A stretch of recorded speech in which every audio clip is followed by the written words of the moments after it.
Alors Cedar Housing, c'est un projet poétique.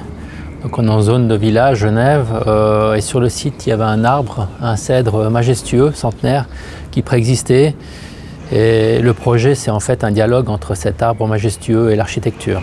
Alors c'est un projet qui dans son dialogue, vient s'entourer autour de l'arbre. Ça veut dire qu'il y a déjà une sorte de rapport physique entre la nature et puis l'architecture. Et le projet s'enroule en plan et aussi en coupe, pour laisser de la place à l'arbre, puis aussi depuis le projet de pouvoir avoir des vues intéressantes dans les branches de cet arbre. Alors l'immeuble, il est décomposé en petites parties, il est fragmenté en plein de petites boîtes. Le choix du matériau, il est dû déjà au fait qu'on est dans une zone de villa, donc il faut venir s'installer de manière assez, on va dire, amicale.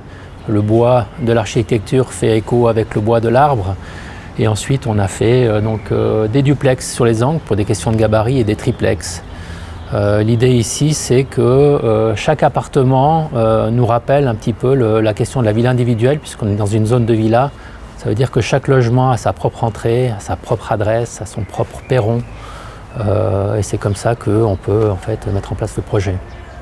Mais c'est aussi une zone qui va muter dans le temps dans une troisième zone de développement, comme on dit à Genève. Ça veut dire qu'il y aura des petits immeubles. Donc on exprime ici une sorte d'échelle intermédiaire entre la fragmentation, la petite villa, la petite échelle, mais quand même un immeuble qui va donner une sorte d'échelle intermédiaire pour nous amener vers les grands immeubles.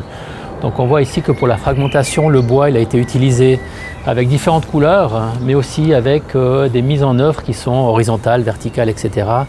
De cette manière, on ne lit pas l'immeuble comme un ensemble d'immeubles ou un immeuble de logement habituel, mais plutôt comme une fragmentation qui fait l'écho entre la petite échelle et la grande échelle. Ensuite, on a deux niveaux de chambre pour les enfants dans un premier temps, et ensuite dans le toit pour les parents, avec effectivement toutes ces vues sur l'arbre, sur le cèdre.